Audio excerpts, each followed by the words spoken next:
Hello students. आज हम लोग एक नया टॉपिक लेकर आए, that is torque on A rectangular current carrying coil when it is placed in uniform magnetic field.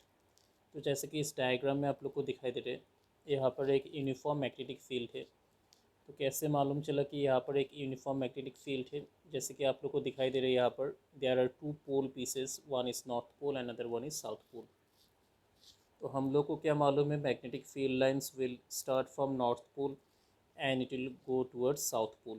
तो यहाँ पर एक पैरेलल मैग्नेटिक फील्ड लाइंस बनेगा। तो पैरेलल मैग्नेटिक फील्ड लाइंस को हम लोग यूनिफॉर्म मैग्नेटिक फील्ड बोल सकते हैं। तो यहाँ पर देखिए, एक यूनिफॉर्म मैग्नेटिक फील्ड जिसका स्ट्रेंथ कितना है, कैपिटल बी, और उस यूनिफॉर्म मैग्नेटिक फील्ड में we have placed one rectangular coil which is carrying a current capital I.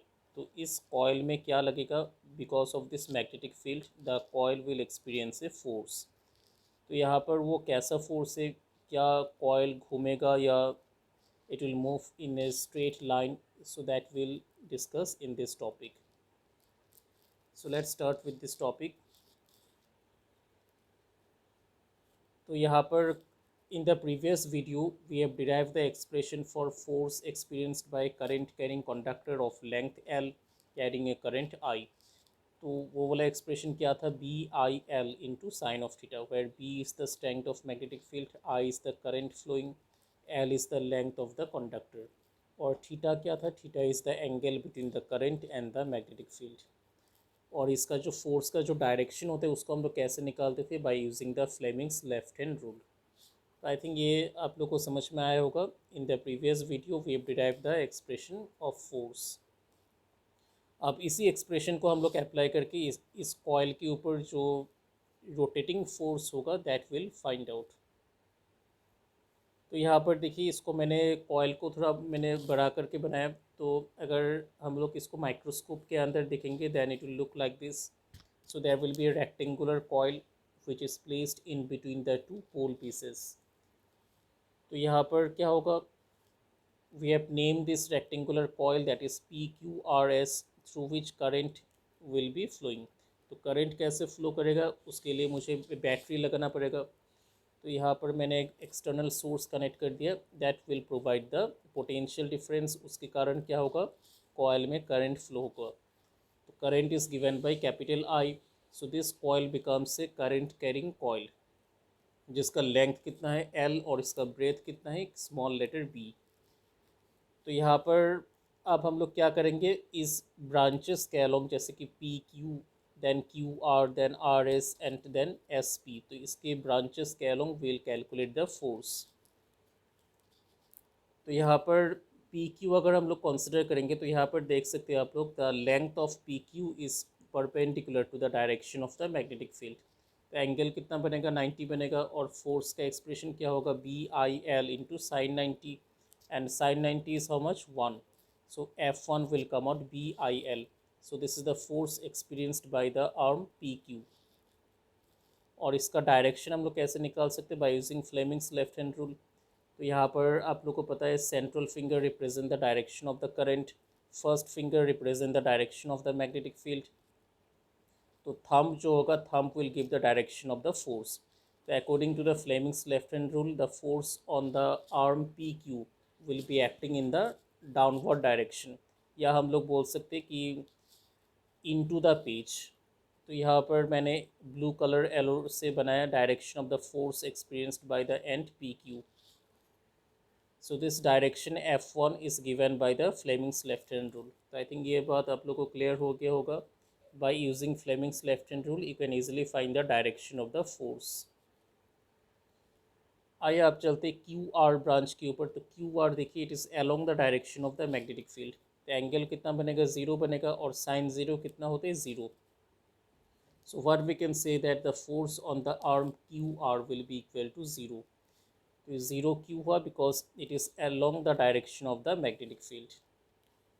Now let us move to the arm R S. तो यहाँ पर देखिए, फिर भी the arm R S is placed perpendicular to the direction of the magnetic field. तो यहाँ पर भी एंगल कितना बनेगा, 90। तो फोर्स कितना आएगा, B I L. So this is F3, force experienced by the arm R S. नाउ इसके ऊपर अगर हम लोग डायरेक्शन निकालेंगे फोर्स का, तो कैसे निकाल सकते हैं? By using Fleming's left hand rule. So if we apply that, it will come out in the upward direction. The thumb will represent the direction of the force. तो जैसे यहाँ पर दिखाई दे रहे according to Fleming's left hand rule, you can also try yourself.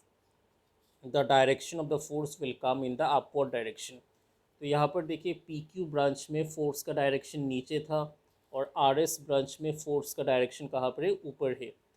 और R S branch में force कितना लगेगा? So that is given by BIL.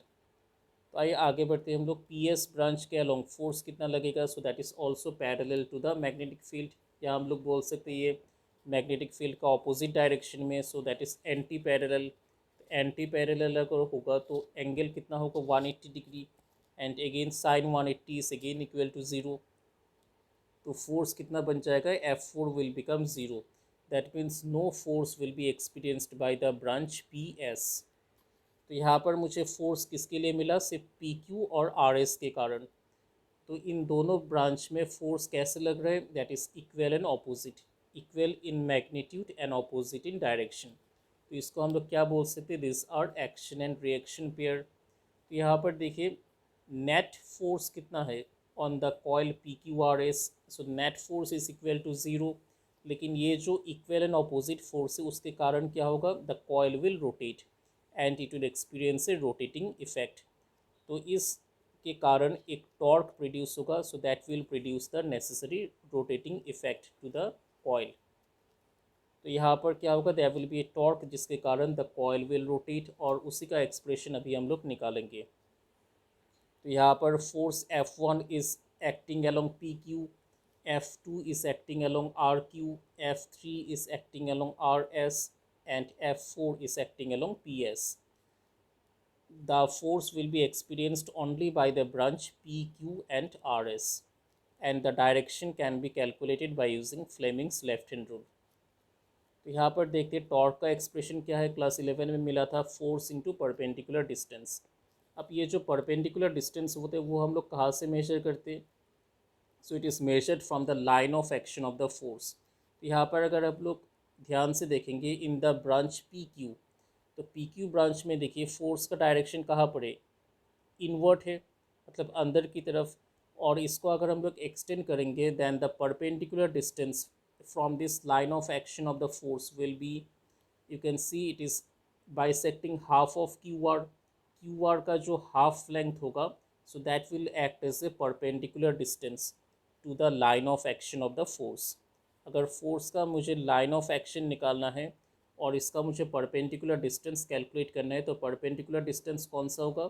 So that is half of the length QR as it is given in the diagram. तो half of length QR मतलब B/2 हो गया. तो perpendicular distance कितना होगा? B/2. तो फोर्स कितना था PQ ब्रांच में? F1. So it is F1 into B/2.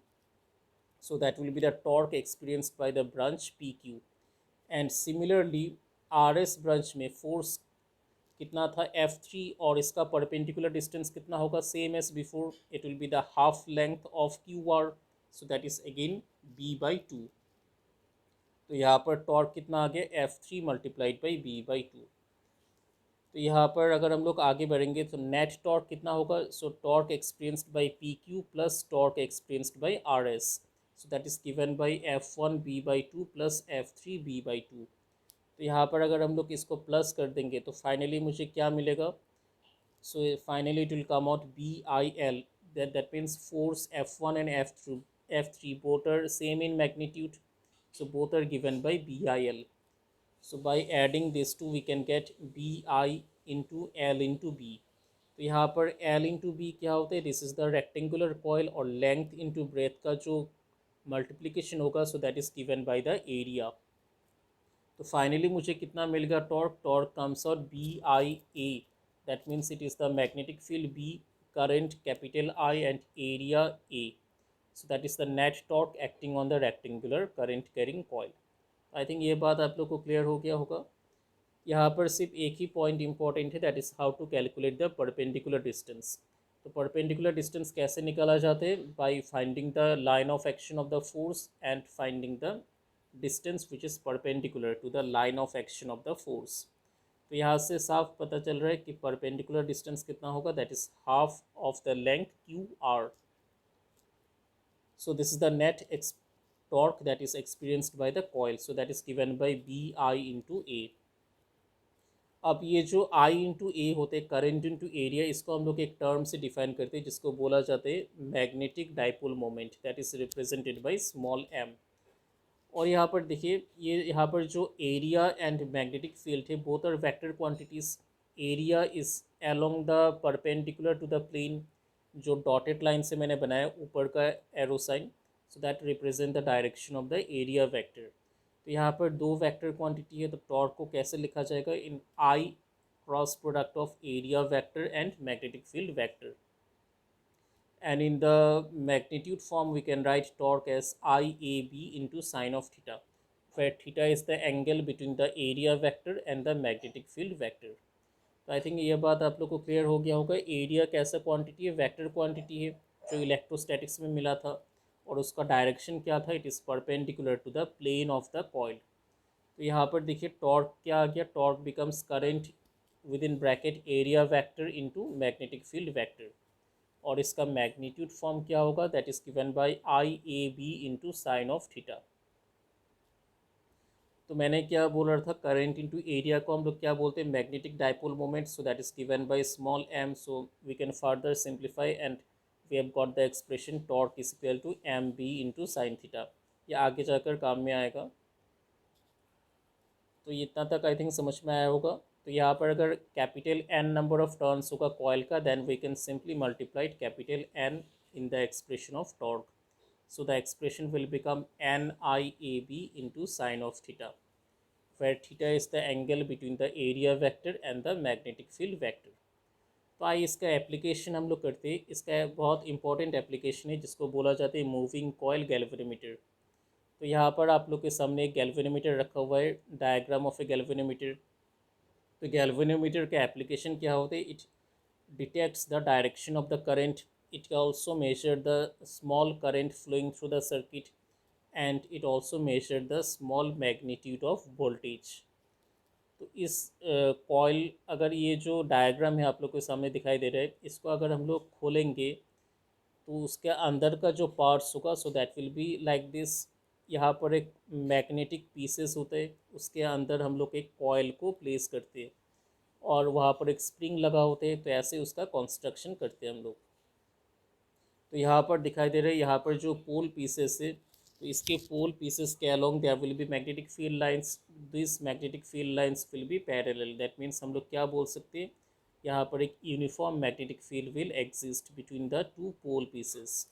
अब इसी मैग्नेटिक फील्ड में if you place one coil, जैसे कि यहाँ पर मैंने एक कॉइल प्लेस किया, एक कार्डबोर्ड है उसके ऊपर मैंने कॉपर वायर से बांध दिया इसको. So that becomes a coil, A rectangular coil placed in the uniform magnetic field. तो इसको क्या एक्सपीरियंस करेगा, that will experience a torque, and that is the basic principle of moving coil galvanometer. तो अगर एग्जाम में question आया what is the principle of moving coil galvanometer, तो इसका प्रिंसिपल क्या होगा, बहुत सिंपल है. When a rectangular current carrying coil is placed in a uniform magnetic field, then it will experience a torque, जो अभी हम लोग पढ़ा था. So that is the principle of moving coil galvanometer. तो यहाँ पर आप लोग को दिखाई दे रही है, एक coil is placed in between the two pole pieces. तो यहाँ पर देखिए, यहाँ पर मैंने एक सॉफ्ट आयरन कोर प्लेस किया, उसके ऊपर मैंने एक कार्डबोर्ड में कॉपर वायर्स को ऊंट कर दिया. तो इस तरीके से इसको ऊंट किया जाता है so that the axis of the coil and the direction of magnetic field will always be in the same direction. तो जैसे कॉयल घूमेगा तो एक्सिस भी घूमेगा, और जो डायरेक्शन होगा मैग्नेटिक फील्ड लाइंस का, that will be along the direction of the axis of the coil. तो यहाँ पर देखिए the green colour arrow is representing the direction of the magnetic field, और ऐसे मैग्नेटिक फील्ड का नाम दिया जाता है रेडियल मैग्नेटिक फील्ड. तो what is radial magnetic field, the magnetic field which is directed towards the radius of the coil. तो यहाँ पर आप लोग देख सकते हैं the direction of the magnetic field and the axis of the coil both are along the same direction. तो उन दोनों के बीच में एंगल कितना बनेगा, since they are in the same direction, so the angle will always be equal to 0 degree. तो यहाँ पर हम लोग क्या बोल सकते हैं, at any position of the coil the direction of the magnetic field is same and it is along the direction of the axis, so always the angle will be 0 degree. तो एग्जाम में question आते हैं what is the importance of radial magnetic field. तो radial magnetic field होने का क्या importance है, it will make sure that the direction of the magnetic field is always parallel to the direction of the axis of the coil. तो radial magnetic field हम लोग किस लिए लेते हैं, so that the direction of the magnetic field is always along the direction of the axis of the coil and the angle between them will always be equal to zero. So that is the importance of radial magnetic field. और दूसरा question भी आ सकते हैं जैसे कि what is the importance of soft iron core. तो यहाँ पर हम लोग सॉफ्ट आयरन कोर किस लिए अप्लाई करते हैं, in order to increase the strength of the magnetic field. हम लोग सॉफ्ट आयरन कोर इसलिए अप्लाई करते हैं so that it will increase the strength of the magnetic field. जैसे कि आप लोग को पता होगा iron is a natural magnet. तो यहाँ पर क्या बोल सकते हैं हम लोग, the since the axis is parallel with the direction of the magnetic field, और यहाँ पर आप लोग को दिखाई दे रहा है this are the magnetic field direction that is shown in the diagram. And यहाँ पर जो एक्सिस है, द एक्सिस और we can say the area vector, यहाँ पर क्या है, the area vector of the coil is perpendicular to the direction of the magnetic field. तो जैसे एक्सिस पैरेलल था मैग्नेटिक फील्ड का, तो उस हिसाब से एरिया वेक्टर क्या होगा, the area vector will be perpendicular to the direction of the magnetic field. तो अगर ये परपेंडिकुलर हो गया तो यहाँ पर एक पॉइंटर हम लोग कनेक्ट करते हैं, पॉइंटर कनेक्ट करके हम लोग इसको लगाते हैं। तो पॉइंटर के साथ पॉइंटर का एक and it is connected with the coil and the other end of the pointer is connected with the spring. तो यहाँ पर दो तरह का स्प्रिंग कनेक्ट करते हैं हम लोग, जैसे कि आप लोग को डायग्राम में दिखाई दे रहे। तो ये इसका कंस्ट्रक्शन है, एक एंड पॉइंटर का कनेक्ट होते हैं to the coil, other end is connected with the spring. और इसका एक्सटर्नल कनेक्शन भी होते हैं जहाँ पर हम लोग लगाते हैं पॉजिटिव एंड नेगेटिव टर्मिनल। तो आइए इसको वर्किंग समझते। तो जैसे हम लोग स्विच ऑन करते, then current will flow, as the current will flow so the coil will act as a rectangular current carrying coil, और it is placed in the uniform magnetic field. तो क्या होगा, it will experience a torque. तो यहाँ पर उसके ऊपर दो फोर्स लगेगा इक्वल एंड ऑपोजिट डायरेक्शन में, that is represented by the green colour arrow. तो उसके कारण क्या होगा, दिस कॉइल विल रोटेट। तो जैसे ही वो कॉइल रोटेट करना स्टार्ट होगा, ये स्प्रिंग भी टाइट होना स्टार्ट करेगा। Spring will also rotate because of the torque applied on the coil. तो जैसे स्प्रिंग टाइट होगा उसके बाद क्या होना पड़ेगा, स्प्रिंग को लूज होना पड़ेगा, बिकॉज स्प्रिंग का एक इलास्टिक नेचर होते हैं।